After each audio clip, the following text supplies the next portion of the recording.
BJJ is destroying your body, but that's why you should keep on training. You got to keep going.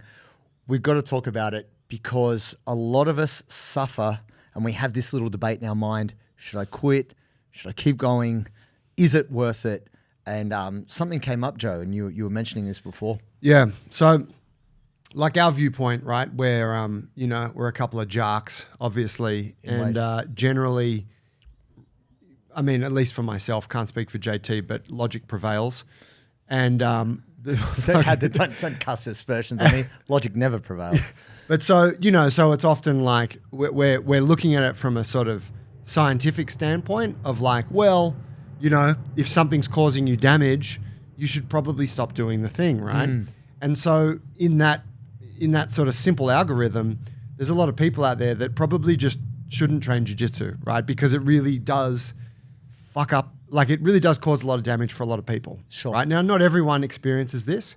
And for some people, it's more problematic than others. But as we know, right, this is a dilemma that any grappler faces of like, sometimes you get injured, sometimes you're on a run of injuries and you're just like, fuck, I'm actually really frustrated with this thing. Should I keep going, right? Yeah. I was having the story. So I was having a conversation with a good friend of mine. Shout out to Mary. She's a CrossFitter, right? Now, don't hold it against her, Hey, we all know one. They're people too. Yes. And actually, they're quite like us. They like doing this thing that is kind of like self-punishment. Like they take pleasure in it. Yeah. They go there. They pay to go to a place where they get to suffer. Yeah, and then there's this beautiful shared sufferance, togetherness. Yeah, and everyone's like, "Fuck, how good's this?" And so so Mary, she's got fucked up knees, right? And whatever, lifetime of training and lifting heavy weights and doing the whole shit. And she, she's historically had bad knees as long as I've known her. And we're hanging out the other day and she's like, Joey, what do you think? She's like, my knees, they're fucked. And I'm like, I think you should stop CrossFit. And she's like, fuck, but I love it. And I'm like, yeah, but what do you like? What do you like? Talk to me about the knees. And she's like, they fucking hurt all the time. One of them is really bad. I can't run. I can't squat below parallel. Wow. So everything I'm doing in the gym is like modified. I can't do back squats, so she just does deadlifts and like power snatches and cleans and stuff. Yep. Because you don't go deep, obviously. Sure. And I'm like, yeah, so you're kind of really only doing half, like you can't even really do CrossFit. Yeah, right? fully. You're doing like a modified. And she's like, yeah, and I was like, yeah, look, I mean, I hate to be the bearer of bad news, but all your friends are CrossFitters. Yeah. I'm probably the only person that's going to look at this objectively and say, well, you should stop. Maybe you should just do some bodybuilding. Maybe you should just, like walk, do some isolation work, still do your Olympic stuff, but like being in that class environment where, okay, you're modifying the exercises, but still, you're still getting sucked into it a little bit. You're still probably doing, some high rep shit. You're probably still doing some fucked up stuff in the warm-ups. Like that stuff for you is problematic, right? Well, it's kind of one size fits all, right? A WOD isn't there to be, even though there's the RX component, male to female. At the end of the day, you have to go and be a part of the thing. Yeah. And if you've got a specific injury, that's not really factored in. So and much the same as jiu-jitsu, right? Where you can, like, despite your best efforts, when it comes time to roll and you shouldn't, and then the coach is like, you can roll, and you're like, yeah, fuck it. I'll just go easy. Yeah, like just go light. You can't help but bias in all the time, So anyway, she's like, I had some scans done. I'm going to wait until I get the results of my scans and then let's talk more. Okay. So I saw her this week and she's like, got the results of my scans. And I'm like, what did it show? And she's like, torn meniscus and then no meniscus. She had the meniscus removed like 15 years, 20 years ago. And she's like, arthritis on both. And I'm like, wow, that sounds pretty hectic, And so anyway, where the conversation went after that was like, what is it about CrossFit besides the training that matters most to you? And obviously there was a whole bunch. It's the people and it's the fucking community and I just fucking love it and I feel so good and I love being coached and I love a coach that like cracks the whip and what we arrived at was that there's this whole myriad of benefits that she gets from it that despite the daily pain and the fucking sore knees, and I'm sure there's anti-inflammatories in there, and the modified workouts and all the shit still outweighs the negatives, right? Yeah. The juice is worth the squeeze. And I thought, you know, like, of course, my like, and I understood that when I offered her my opinion.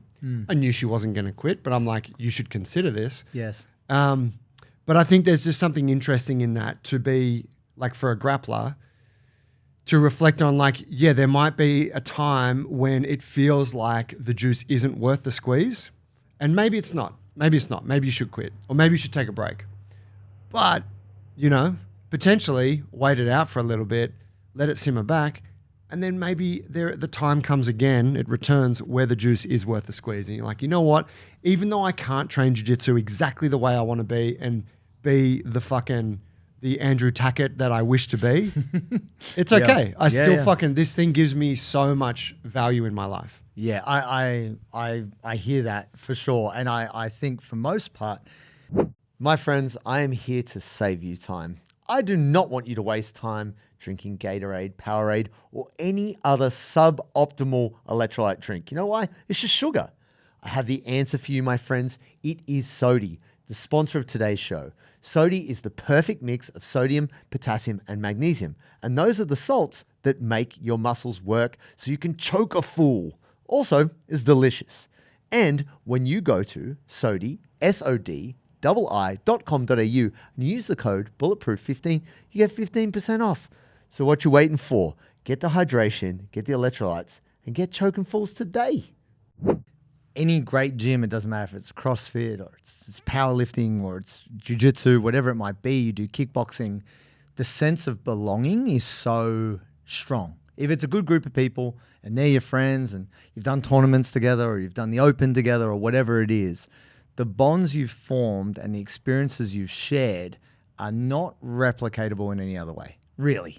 Like, sure, you might be close with your workmates or whatever, but it's just not the same. I think, you know, they say often, like, the lessons you learn the hard way are the ones that really stick. And so getting injured, suffering a lot, all these things, it really hardwires in emotion and in the body, in the feeling of it, those experiences. And you remember who was around you, whether you loved them or not, like, we were together. And, you know, we've talked about it before. The togetherness thing is, sometimes it could feel very like I can't touch that feeling in any other situation. And that's why people do stick with the suffering. And yeah, jiu-jitsu, I think, is big enough in its skill scope. You can work around your shit. Like, you know, like, not that you will necessarily be performing jiu-jitsu to its fullest extent, but I think it's big enough that even if you've got, like, we're seeing, I would say, a lot of folks coming to no-gi, like, even though we said it might favor a younger athletic person, well, if your fingers are all busted up from judo or gripping the gi, and you're like, well, I don't have to grip the gi now. My hands don't hurt so much. I can keep that going. You know, there's lots of ways. I don't get stuck in worm guard here. Yeah, I'm not getting nice. I'm not getting twisted up, you know, like in lasso or whatever it might be. So I think there's more room for reinvention as a grappler within the world of grappling and jiu-jitsu than, say, CrossFit.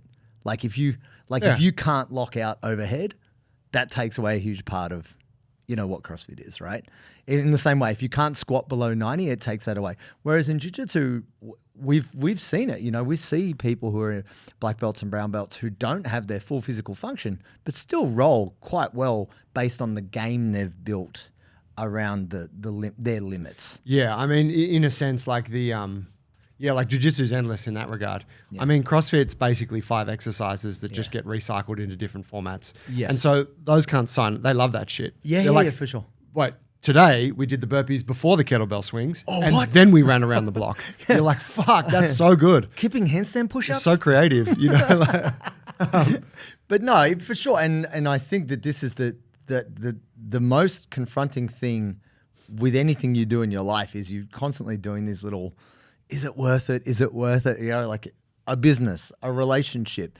You're like, man, it was so shit today. But then you have these moments of just the best feeling you could feel all day, all year, whatever. You have those moments. You're like, this makes it all worth it, whatever that looks like. And I think what I've seen at least is parents who get their kids into jiu-jitsu, they're now like, they're as much in it for their kids as they are for them. Yeah. You know, so seeing their kid get their first stripe or seeing their kid win a tournament, they're so proud and it just fills their cup so much. They don't even really give a fuck about how bad their knees or their shoulders are. They're like, I'll just keep going because I want to stay connected to this feeling of just personal expression or whatever it might be, you know? Yeah, and I mean, I think, you know, like we see those stories a lot, right? Like, was it Tom DeBlas posted about one of his students who, or was it Rafael Lovato, who basically his fucking legs don't work? His knees are buckled up. He's on a wheelchair, I think. But he drags himself, he wheels up to the side of the mat. Or one of the students. Yeah. And then just fucking grapples real hard. Yeah. Despite these crippling, my impression was it was not because he had suffered, like it was not because he had like was disabled in some way or incapacitated, but it was more just he'd fucked his knees up so much from training that now he couldn't use them. Wow. But and so you look at that and you're like self-inflicted disability. Yeah, and you're like, oh, cuz like I don't abide that. Like I don't know. But obviously for the dude's like, no man, juice is worth the squeeze. You're like, all right, fuck, do it. Who am I to say otherwise? But I think our general message is like, you don't want to end up like completely destroying yourself at all costs, right? But it's I think it's good to reflect on there is something in that because well fuck you're gonna cop damage, right? You are. Life's gonna fucking hammer you in many ways. It is, but I think what we're probably getting to here, which is probably as important as anything, is even when you do cop an injury, staying connected is key. Like that's kind of part of the healing process. It's not just healing the joint itself. It's that people often when they get injured, they feel disassociated. They feel like, I'm not part of my group anymore. And the thing that we know with our own community is like once you cop your first serious injury and you've joined the family, you've joined the jiu-jitsu family, which is injury town. But your ability, and there's a lot of research around this to show that your longevity in terms of mental and physical health has a lot to do with your connections. So to get isolated or to separate yourself is actually not going to help any healing you might achieve. So if there's a way for you to stay connected with your people, it doesn't mean you have to do jiu-jitsu when you're injured, but I believe maintaining the connection, however you do that over time, means you're going to have a healthier life across a broader spectrum. We might say, oh yeah, spectrum jiu-jitsu. This is the hardest thing because there's so many days that make you want to quit, even if you're not injured. But staying the ability to stay connected to people you care about, I think, is greater than the pain you can suffer as an individual. Yep. So you get the right balance on that, and then staying connected is the key. There it is. Yes, stay connected, folks. This is the way.